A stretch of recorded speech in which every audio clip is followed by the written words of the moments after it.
Hello, my name is Keshwani. That's Keshwani, Keshwani. We are here because we want to read and write. We want to learn to read and write Hindi. We are also here because we want to learn to read and write Urdu. We are doing both at the same time. Today is our lesson number 51. Let's begin.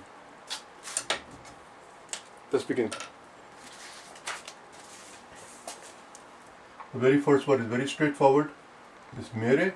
Mere is in mine. Mere. Mere. The next word is sanam. Sa, na, ma. Very straightforward, very simple as far as the Hindi is concerned. Just 3 letters, no matra. Sanam. Sanam means lover. Sanam means lover.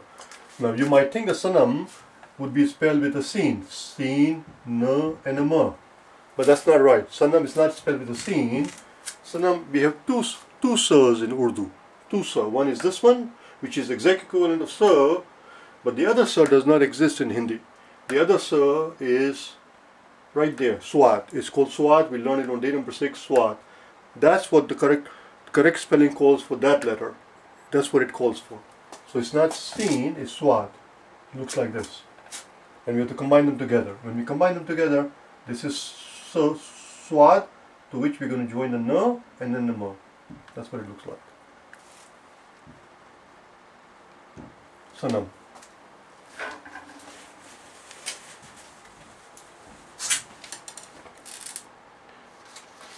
Mere sanam. So far it says my lover. Sanam means lover. My lover. Mere sanam ke. The next word is very straightforward, but it's a word that I have to explain to you. It only has 2 letters and no matra. It's very simple. You can't get any simpler than that, because you can't have a word with just 1 letter. Except in English you have a word I, but not in Hindi or Urdu. The word will require at least 2 letters. And the word is the and then the ra. Do you know what dar means? Well, you will in a second here. Dar is not what we use. Just give me 1 second. I'm looking at my notes here. I'm lost here. There we go. Dar is not what we say in our daily life, in our daily speech. The word that we use, dar, is used mostly in poetry. In our daily life, the word that we use is this one. We say dar, and then wa, and then z, and then aki matra. Now it says darwaza. The reason I stop here is because that says z.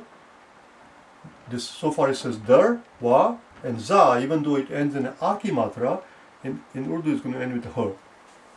And this is what it would look like. Dar, wa. Actually, that's exactly how it's going to look like. It's one of the few exception situations where no letters combine each other, no letters join each other. Because all of these letters have a habit of not joining. So waw does not join alif when it appears before it or after it. None of these letters. This is what darwaza. That's what it says darwaza. Darwaza, of course, you know what darwaza means. Darwaza means door. You know what that means. But in poetry, the poets do not say darwaza because it doesn't sound right. It doesn't have a poetic flair to it. So instead of darwaza, the whole word, they just say dar.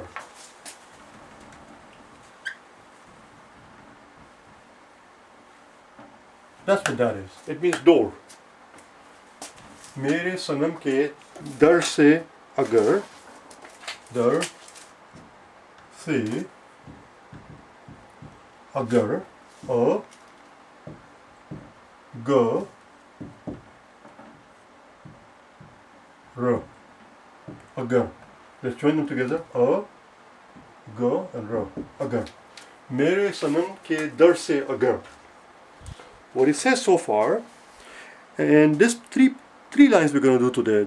This particular 3 line in the song are very important, and yet I doubt very much that if most people who listen to this song and they enjoy this song, but I doubt very much if they actually understand these 3 lines. So this is what it says. Mere sanam ke dar se agar. What it says is that he's talking to somebody. We do not know at this stage in the story, we do not know to whom he is speaking, but he's speaking to somebody. And he's saying that to that whoever it is that he's talking to, he says, if you happen to go by my lover's door, if you happen to go by my lover's door, that's what it says.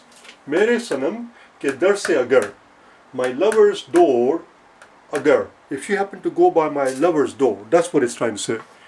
If by chance you happen to pass by my lover's door, we'll find out in the next line. The next line will reveal to whom he's speaking. Let's do the next line. But that's what it says so far.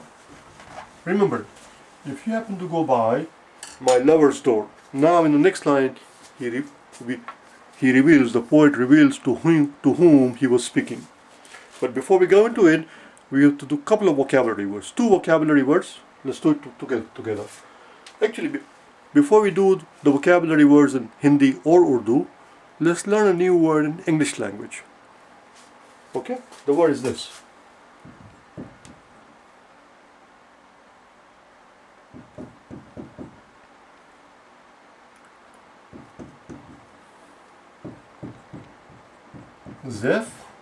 Zephyr. It's pronounced zephyr. You know what zephyr is? Zephyr is obviously, if a concept exists in any language, we must have coined some word for it. The human being, if a concept exists, we must have coined some sound that will make from our mouth to convey that concept. This concept, zephyr, is a gentle morning breeze. A very gentle morning breeze. That's what it means. Instead of saying gentle morning breeze, in English language we have a word, the word is zephyr. And believe it or not, we also have a word in Urdu for the same concept. For a gentle morning breeze, the word is sabah. Sabah. Now whenever I'm talking about Urdu word, I immediately leap to write it in Hindi first. You know something is going on. Sabah is not spelled with sa, seen, and a ba. That's a wrong spelling. The correct spelling of the word sabah calls for swat. On day number 6 we learned it swat right here. So instead of a sa, we have a swat. Instead of a seen, we have a si. That's a sabah. And sabah that is written here, does this word right here. Zephyr. Gentle morning breeze. When we put them together, it's going to look like this. That's a swat and then a ba. There you go. Sabah. Remember that? Let's learn another word. So we're done with that one. The word is sabah. Right here. The next word we have to learn is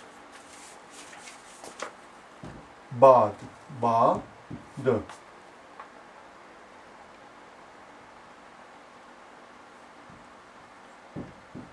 Ba-d. Do you know what baad means? Baad also means breeze.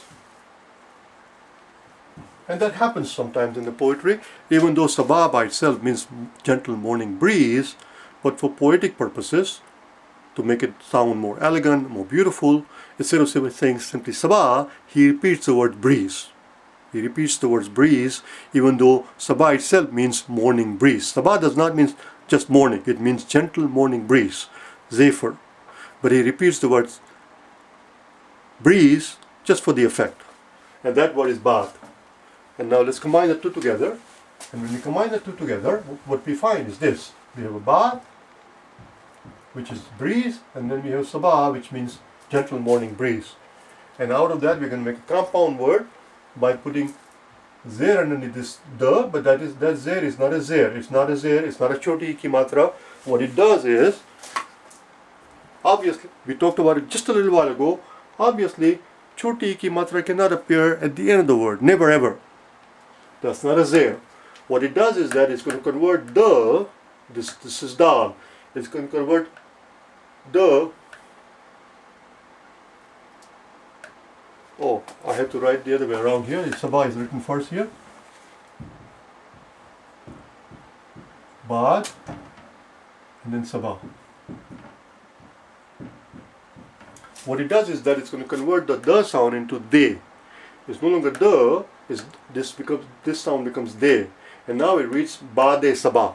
Ba-de sabah, gentle morning breeze. Bad a sabah, you write in Hindi, which is why I left the room in between by sticking a there. That a that you see there, this a that you see here, is this guy right here. That is not a matra. That's how we make compound words. Bad a sabah. And whenever you see compound words like this, you can count on the fact that they all come from Persian. This is very much a Persian way of writing things. Bad e sabah. Gentle morning breeze. So the question was, to whom was he speaking?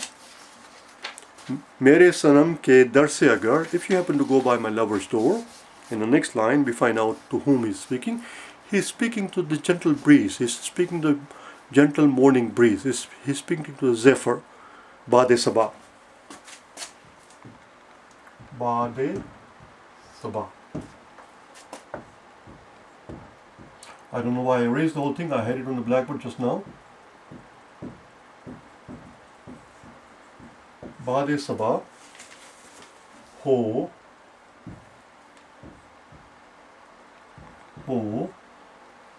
tera. I hope by now you're used to it. I hope by now you're getting a little bit hang of this of the language, because that's the idea. We are on day number 51 now. That's a very sloppy way of writing, but this is perfectly fine. This is how you will see it most of the time in writing. What that says, let me rewrite it. So this is a t, then a y, badi ye. So this is badi ye, that's a t, and then a r, and an alif. But people do not write like that. People who also do not take their time to write two individual separate dots. You're not going to see that. Most of the time, it's just going to be sloppy. Right there. That's it. That thing that you see there are the two dots. These things that you see there underneath that I put down, those are two dots. And it's perfectly legible. To the eyes of the Urdu to the eyes of the Urdu reader, this is perfectly legible. He will know, he or she will immediately know that I wrote tera. Bad sabah ho tera guzar. G. We don't need a G, we need a gu. U ki matra, choti u ki matra, gu. Oh, what the bloody hell. I don't know why I'm putting u ki matra underneath it. In Urdu it goes on the top. And we don't call it u ki matra. In Urdu this is called pesh. Gu, z, r. Z, r. Let's put them together. Gu, z, gu, then a pesh on top of it, guzar. Bad sabah ho tera guzar. Mere sanam ke dar se agar, bad sabah ho tera guzar. If you happen to go by my lover's door, O gentle morning breeze, bad sabah ho tera guzar. Guzar means to pass by, obviously. Ho tera guzar. If you happen to go past her door, whose door? My sanam ke door, my lover's door. My sanam ke dar. Sanam ke dar means my lover's door. Mere sanam ke dar. Mere sanam ke dar se agar bad sabah ho tera guzar. Let's look at the next line. The next line says कहना क ह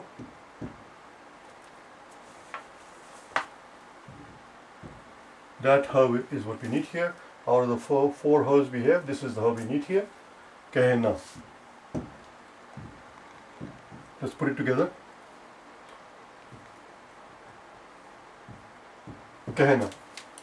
You can write कहना like that, but most of the time in the print, her is not written like this. I'm going to write it in a different way. I'll try my best to not muck it up. I'll try my best not to muck it up. Muck with an M. Let's see what we can do here. And it comes down like this. That's also कहना. That's a dot. कहना. So this part that he says कहना, it actually did not come out very nice. I'm going to stick with the babyish way because I don't know how to write the fancy way. Kahna.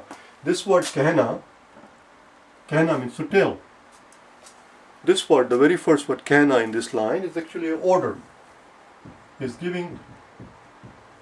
telling gentle breeze to do something.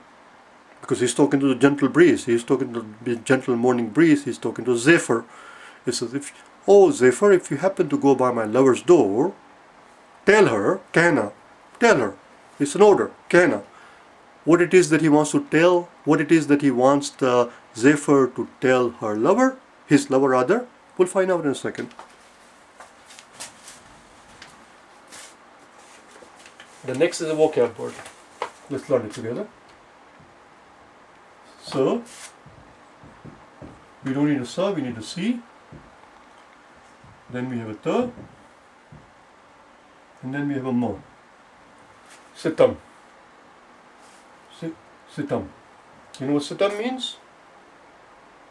Let's learn a simple word first. Let's learn a synonym of sitam, something that you might know. Sitam again is not a word that we use in our daily speech.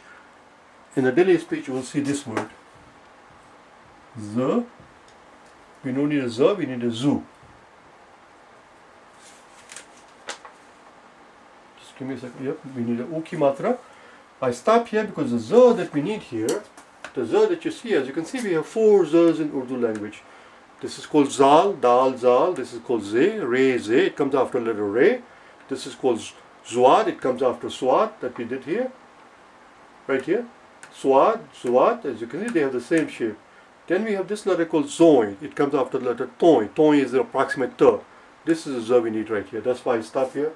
The zu will be written with zoin. Zoin is like this, and to which we put uki matra, pesh. Then we have a la, and then we have a ma. Now you probably recognize this word, zulm. Since it's zulm. I'm not sure if the la would be half or not. I did not do my work ahead of time. Zulms, because zulm. Just give me 1 second. I don't have anything written in my head. That's why I should not go someplace where I did not prepare ahead of time. I think it should be the half L. It should be the half L. Because otherwise it reads zulm. We don't need zulm, we need zulm. So you need half a L and it just combines with the ma. Zulm. Like that. Zulm. Zulm karna means to treat somebody unjustly, to treat somebody unkindly, to be, as I said, to be unjust. Even it can also mean to oppress someone, to act like a tyrant. Zulm karna means to treat somebody unjustly, unfavorably, to treat something in an unjust manner. That's what zulm is. I'm explaining too much. Zulm and sitam, they are synonyms. They are synonyms. They mean the same thing. If you did not know what sitam means, of course you know what zulm means. So we learned about sitam, we learned about zulm. Now let's learn how to put them together. So here's your sa, to which we're going to join the ta and then a ma, sitam. Let me double check my work. That's right. In my notes, instead of having 2 loops, let's compare the two. Instead of having 2 loops and then having a very long ta, it's written like this. If you're going to use one big loop, for the sa, then the next one has to be very small. It's this or that. Either 2 small loop and then very long loop for a ta, or 1 very long loop for a sa and then a small loop for a ta. Sitam. Let's put this together. So here's your za, zoin, to which we combined L, la, and then mo. And that reads zulm. That reads zulm. Do you understand? So let's pause for a second here. So up to to here is the Z part. This is the zone. That's right here. And then this is the low. This is the lam. Right here is the lam. Right there, as you can see. So when this Z joins this guy, that's why it looks like that. That's why you see here the two parallel lines. Zulm. So zulm, sitam means to treat somebody unjustly.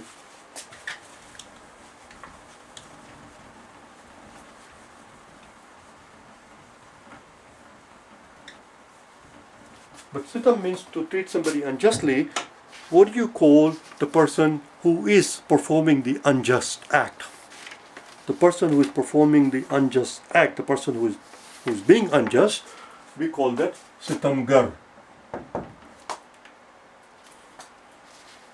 कहना, that's the order. Tell her, sitamgar. छोटी की मात्रा, si, tam, gar, sitamgar. Sitamgar. Now again, let's pause for a second here. The way the sitamgar is written is perfectly fine. There is nothing wrong with it. But sometimes people put them together. So let's first put them together. So write them separately. So here's your sa, then a ta and a ma, sitam, and then a ga and a ra. Sitam, instead of writing in two words, sometimes you will see it written like this. Well, let's do it right here. Instead of writing the entire ma, if the ma is going to join, it has to look like this. That's what it is. Like this. Si, tam, ga. Si, tam, ga. There you go. Sitamgar. Sitamgar means somebody who is being unjust. The person who is being unjust. Sitamgar is a person who is actually performing the unjust act. कहना sitamgar. So who is sitamgar here? Who is the unjust person here in this story? Well, obviously his lover, because he's conveying a message. He's giving a message to the Zephyr to give it to his lover. And his lover is what he's calling as an unjust person. He's calling her sitamgar. कहना sitamgar.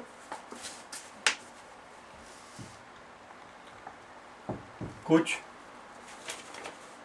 I'm not going to spend time on it because we have done this many times in the past. Kuch.